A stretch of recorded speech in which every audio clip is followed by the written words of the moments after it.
आज का विषय पुराने विषय से ही चल रहा है। पहले कुछ लोगों को आने दें, थोड़े मित्र इकट्ठे हो जाएं। प्राची जी नमस्कार, आप आई, स्वागत है आपका। आज का कार्यक्रम आरंभ करने से पहले मातृशक्ति को प्रणाम। कहते हैं ना कि जयंती मंगला काली भद्रकाली कपालिनी दुर्गा क्षमा शिवा धात्री स्वस्वधा नमस्ते। तो आज आरंभ ही मातृशक्ति से हो रहा है, तो आप सभी को मेरा प्रणाम स्वीकार हो। आज का कार्यक्रम आरंभ करने से पहले समय के अनुसार जो आज समस्या चल रही है, वही समस्या एक सामाजिक समस्या है जिस पर चर्चा करना बहुत आवश्यक है। मित्रों, बंधुओं, आप जानते ही होंगे कि अब धीरे धीरे लोगों के दिल से कोरोना का भय मुक्त होता जा रहा है, भय मुक्त नजर आ रहे हैं लोग। सड़कें फिर से भरने लगी हैं, लोग घरों से बाहर निकलने लगे हैं। जहां एक और ये कहा जा रहा है कि अभी कोरोना बढ़ रहा है, मैं भी देख रहा हूँ, आप भी देख रहे होंगे कि दिल्ली या दिल्ली के आसपास या भारत में कहीं पर भी संख्या बढ़ रही है, घट नहीं रही है। परंतु उसके बावजूद भी सरकारें मजबूर हैं आज लॉकडाउन को खोलने के लिए।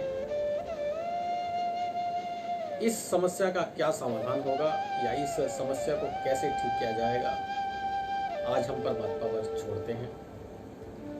होई वही जो राम रचि राखा। साथ में मैं आपको अपना विषय आरंभ करने से पहले बता दूं कि जून में और जुलाई में, जी हाँ, जून और जुलाई का जो मास आ रहा है, ज्येष्ठ मास, इसमें और जुलाई में 3 ग्रहण आ रहे हैं। आपको मीडिया ने ये अवगत करा ही दिया होगा, क्योंकि जब भी ग्रहण आता है मीडिया पर पहले से इसकी चर्चा हो जाती है, भविष्यवाणियां होती हैं। सुखद परिणाम भी होते हैं और दुखद परिणाम भी होते हैं।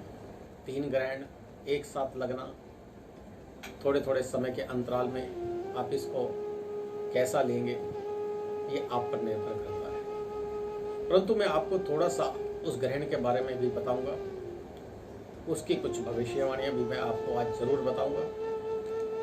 अभी तक मैंने किसी भी कार्यक्रम में कोई भविष्यवाणी का प्रोग्राम नहीं बनाया था, ना ही कभी भविष्यवाणी की है, परंतु आज मैं आपको थोड़ा सा भविष्यवाणी भी बताऊंगा।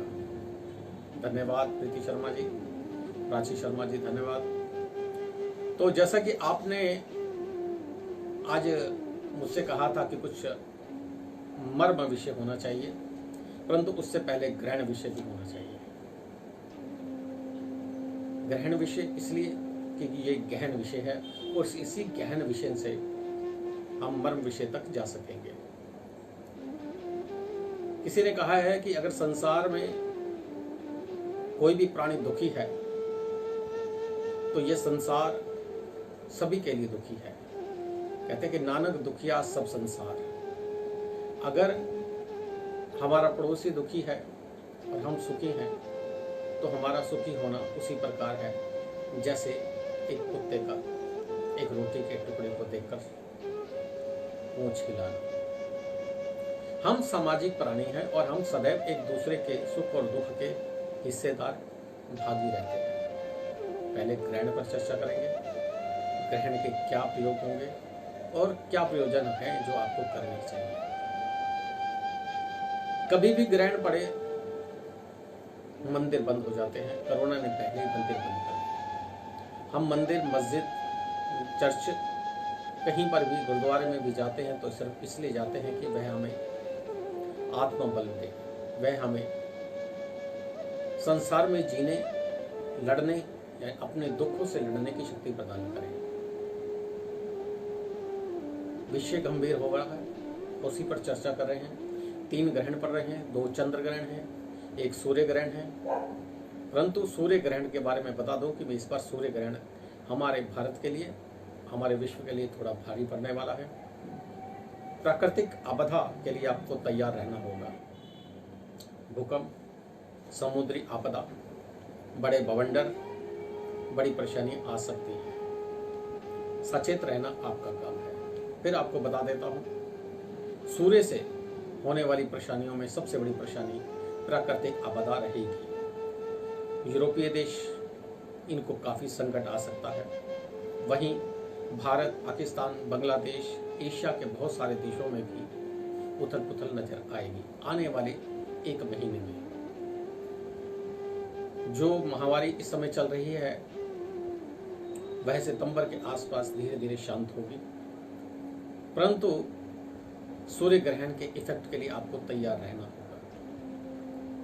जो महिलाएं गर्भवती हैं, विज्ञान माने या न माने, आज इस पर भी एक चर्चा करनी है मुझे कि विज्ञान हमारे पराविज्ञान का ही हिस्सा है। तो आज के बूढ़ लोग इस चीज को दूसरी तरह ले जाते हैं कि विज्ञान नहीं मानता, विज्ञान इसे खगोलिक घटना मानता है। खगोलिक घटना भी एक विज्ञान का हिस्सा है और पराविज्ञान का हिस्सा है, और ये हमारे जीवन पर उतना ही प्रभाव डालता है जितना हमारी वायु हमारे शरीर पर प्रभाव डालती है। सूर्य की ताप हमारे शरीर पर प्रभाव डालता है, इसी प्रकार से ग्रहण भी हमारे शरीर पर प्रभाव डालता है। पृथ्वी और चांद के मध्य में सूर्य आ जाने के बाद हमारे शरीर पर निरंतर प्रभाव पड़ता है, 15 दिन तक उसका प्रभाव रहता है। इसी प्रकार गुण प्रभाव, इसी प्रकार जब सूर्य और पृथ्वी के मध्य में चंद्रमा आ जाता है तो उसका भी हमारे शरीर पर प्रभाव पड़ता है। ज्योतिष के अनुसार कहा जाता है कि राहु ग्रहण लगाता है, राहु ग्रसित कर देता है। राहु क्या है? राहु को भी समझना होगा। ज्योतिष में राहु किसे कहा गया? पृथ्वी की 2 धुरियां हैं जिसके अंतराल पर 180 अंश की दूरी पर राहु और केतु को हमने स्थान प्रदान किया हुआ है। तो चलिए, ज्योतिष की बात हुई, ग्रहण की बात हुई, और ब्रह्म दृश्य पर आ जाते हैं। आज हम ध्यान पर चर्चा करने से पहले आज हम चर्चा करेंगे समाज के अंदर फैलने वाली कुरीतियों के बारे में। आज हम चर्चा करेंगे हमारे धर्म पर कटाक्ष लगाने वाले व्यक्तियों के बारे में। आज हम चर्चा करेंगे क्यों हमारे धर्म पर लोग जो है कटाक्ष करते हैं, इन्हें कौन अधिकार देता है, इन्हें किसने अधिकार दिया हमारे धर्म पर उंगली उठाने के लिए। अभी थोड़े दिनों पहले मैं एक न्यूज़ चैनल पर भी देख रहा था, मीडिया के माध्यम से भी देख रहा था कि एक महिला हमारे धर्म पर कटाक्ष कर रही थी, शिवलिंग पर कटाक्ष कर रही थी, वह रामायण पर भी कटाक्ष कर रही थी कि खीर खाने से बच्चे हो जाते हैं। ऐसे मूढ़ लोगों को विज्ञान समझाना बड़ा मुश्किल होता है, क्योंकि ये मूढ़ मति के लोग हैं, इन्हें विज्ञान समझ नहीं आता।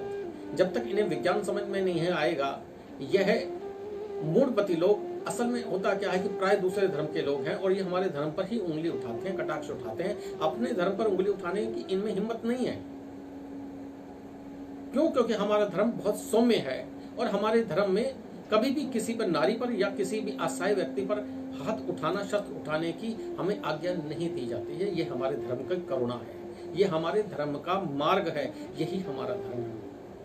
मैं किसी धर्म के बारे में यहाँ चर्चा नहीं कर रहा, हो सकता है आपको बुरा लगने लगे, परंतु मैं आपको स्पष्ट कह देता हूँ कि हमारे धर्म पर किसी को भी कटाक्ष करने का अधिकार नहीं है। यदि वह कटाक्ष करता है तो उसके लिए उसे तैयार रहना होगा, उसके लिए वह जिम्मेवार होगा। हम उनकी तरह शस्त्र नहीं उठाएंगे, परंतु हम उन्हें कानून में घसीटने से पीछे नहीं हटेंगे। कल मैं एक प्रोग्राम देख रहा था, हिस्ट्री का प्रोग्राम था, हिस्ट्री चैनल पर आ रहा था, बहुत अच्छी खोज का विषय था।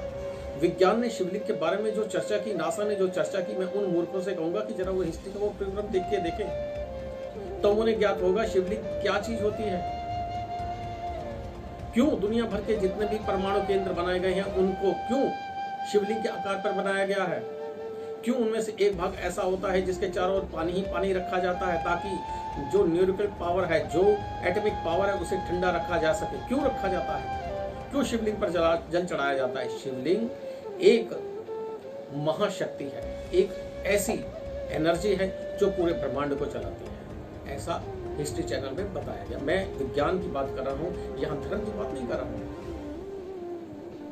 जिन चीजों का भोग उपभोग आप कर रहे हैं उसमें पुराणों का, आपके वेदों का बहुत बड़ा योगदान है। आपके वेदों के द्वारा ही खोजी गई चीजें हैं। नासा का रिसर्च वेदों का आधार है, नासा का रिसर्च पुराणों का आधार है। कल मैं देख रहा था, अगस्त्य ऋषि के ऊपर चर्चा की जा रही थी और अगस्त्य ऋषि जी के बारे में बताया जा रहा था कि अगस्त्य ऋषि आपका जो लिटरेचर है, जो उनकी लेखनी के जो तथ्य प्राप्त होते हैं वो 2000 साल पुराने हैं, जबकि हमारे पुराण उनको लाखों साल पुराना कहते हैं। पर मैं आपकी बात को मान लेता हूं, आपके विज्ञान की बात को मान लेता हूं कि आप कहते हैं कि 2000 साल पुराना, तो 2000 साल पुराना मान लेते हैं। परंतु 2000 साल पहले हमारे अगस्त्य ऋषि जी ने बैटरी बनाने का फार्मूला उसमें बता दिया था, जो आपके पास अभी मात्र 150 साल पहले आया है।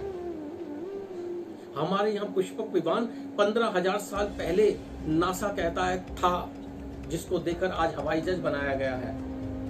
जिन परमाणु बमों की चर्चा आज आप कर रहे हैं वो 15,000 साल पहले थे। दोस्त, वो भी विज्ञान था। खीर खाने से बच्चे नहीं होते, किसी के देखने से बच्चे नहीं होते। भाई ये विज्ञान है, ये टेक्निक है। इस टेक्निक को समझने के लिए आपका विज्ञान अभी बहुत पीछे है। पहले तो आप ये कहते थे कि राम जी ने तीर निकाला और वो गया और आपस में तीर टकरा रहे हैं। आज नहीं हो रहे क्या? आज मिसालें ऐसी बन नहीं गई हैं। आप अपनी इच्छा के अनुसार किसी मिसाल को मकान होने के बावजूद वह उसे लांग कर वहां टारगेट तक चली जाती हैं। क्या चीज है ये उसी का एक हिस्सा है। आपकी सनातनी जो संस्था है, जो आपका धर्म है, उसी से लिया गया है। आज भी जापान में जाके आप अगर जो व्यक्ति अपने आप को बहुत ज्यादा नॉलेज वाला कह रहा है ना, जरा जापान का चक्कर लगा के देखे या गूगल पर रिसर्च करके देख ले। हमारे वेदों पर रिसर्च की जा रही है। जापान पिछले कई सालों से वेदों पर रिसर्च कर रहा है। नासा पिछले कई सालों से वेदों पर रिसर्च कर रहा है, संस्कृत पर रिसर्च कर रहा है। दोस्तों, बहुत सहज है हिंदू धर्म के ऊपर उंगली उठा देना। सदियों पुराना धर्म, कल तक के पैदा हुए धर्म के लोग आज हम पर उंगली उठाते हैं, तो उसके पीछे कारण यह है कि हमारा पूर्णता विश्वास धीरे धीरे अपने ही धर्म से हट रहा है। आज हम उन्हें जवाब नहीं दे पाते, क्योंकि हमने अपने बच्चों को, हमने आने वाली संतान को अपने वेदों से, अपने पुराणों से, अपने धर्म से जोड़ा ही नहीं है। हम अपने बच्चों को इंग्लिश सिखाना चाहते हैं, हम अपने बच्चों को हेलो सिखाना चाहते हैं, टाटा सिखाना चाहते हैं, परंतु हम अब नमस्कार करना नहीं सिखाना चाहते। आज मोदी ने पूरी दुनिया को नमस्कार सिखा दिया। आज भारत की संस्कृति ने पूरी दुनिया को नमस्कार करना सिखा दिया है और उन्हें यह बता दिया है कि ये हमारे संस्कार हैं। पादे च पद्यम समर्पयामि नमः, हस्तो अर्थम समर्पयामि नमः, मुखे आचमनम समर्पयामि नमः। ये क्या चीजें हैं? हम जब पुरानी सभ्यताओं को खोज करते हैं या पुराने कल्चर में जाकर देखते हैं, तो जब हमारे परिवार में कोई मेहमान आता था तो एक लोटा, पुरानी फिल्म देख लीजिए ना, ब्लैक एंड व्हाइट नहीं, रंगीन फिल्मों में भी आपको दिख जाएगा, चलचित्र में, कि घर में कोई आता था तो सबसे पहले एक लोटा लेकर अपने पैरों को धोता था, फिर हाथ धोता था, फिर टॉवल लेकर फिर घर में घुसता था। जो व्यक्ति घर में घुसने के बाद पहले पैर धोएगा, हाथ धोएगा, कुल्ला करेगा, वायरस उसका क्या बिगाड़ लेगा? उसका कोरोना क्या बिगाड़ देगा? ये हमारे संस्कार है, ये हमारे समाज को दी हुई वेदों की शिक्षा है, ये हमारे जीवन का आधार है। परंतु हम अपने बच्चों को क्या सिखाना चाहते हैं? उन लोगों की शिक्षा देना चाहते हैं जो 200 सालों से शिक्षा को समझ पा रहे हैं, खोज पा रहे हैं। यूरोप में अभी 200 से 300 साल हुए हैं कॉलेज और एजुकेशन के लिए स्कूलों को बने हुए। हमारे यहाँ पर 27,000 से ज्यादा गुरुकुल हुआ करते थे। जब यूरोप के लोग नंगे घूमा करते थे ना, उनके पास खाने को भी नहीं हुआ करता था, हमारे यहाँ शिक्षा हुआ करती थी, यहाँ हमारी यूनिवर्सिटी हुआ करती थी, यहाँ गुरुकुल हुआ करते थे। हमारे धर्म में अगर आप देवी देवता को देखते हैं ना, अगर आप दुर्गा जी को देखिए, आप शंकर भगवान को देखिए, गणेश जी को देखिए, कौन सा देवता एक ऐसा है जिसके हाथ में, अगर गणेश जी के हाथ में एक लड्डू है ना, तो दूसरे हाथ में, ये ध्यान रखना, शस्त्र भी है। संतुलन और संतुलन के तरीके से धरती को चलाना, समाज को चलाना हमारे धर्म में अच्छी तरह से सिखाया गया है। परंतु हमारे धर्म पर कटाक्ष करने का अधिकार हम किसी को नहीं देंगे। अगर आपको जीवन में कोई बात ऐसी लगती है कि जो अटपटी आ रही है, आप हमारे विद्वानों से, हमारे 4 शंकराचार्यों से आप जाकर पूछ सकते हैं। अगर आप में हिम्मत है ना, शास्त्रार्थ करने की इच्छा है, तो आइए, आपका स्वागत है। हम शास्त्रार्थ के लिए आपको चुनौती देते हैं। मैं चुनौती देता हूं, हमारे शंकराचार्य आपको चुनौती देते हैं। आपके भीतर कोई सा प्रश्न खोद रहा है और आपको लगता है कि वो अटपटा है, तो हम उसे विज्ञान के तरीके से आपको समझाएंगे। परंतु हमारे धर्म पर किसी को कटाक्ष करने का, उंगली उठाने का अधिकार हम नहीं देते। सेकुलर होना बहुत अच्छी बात है। आप रहिए, आप अपने धर्म को मानते हैं, मानिए। आप पहले अपने धर्म में झांकिए, अपने समाज को ठीक कीजिए। हमारे यहाँ बहुत से लोग कह देते हैं आपके यहाँ बहुत सारी जातियां हैं, वहां नहीं है। क्या इस्लाम में बहुत सारी जातियां नहीं है? क्या इस्लाम में जो है भाई भतीजावाद नहीं है? सब जगह है। समाज में धीरे धीरे मनुष्य ने अपने क्षमता के अनुसार, अपनी इच्छाओं के अनुसार धर्म को मोड़ा और तोड़ा भी है। ये कमियां सब जगह आई हैं और आती रहती हैं, परंतु बुद्धिजीव उसका संतुलन बनाकर उसे शुद्ध भी करते हैं।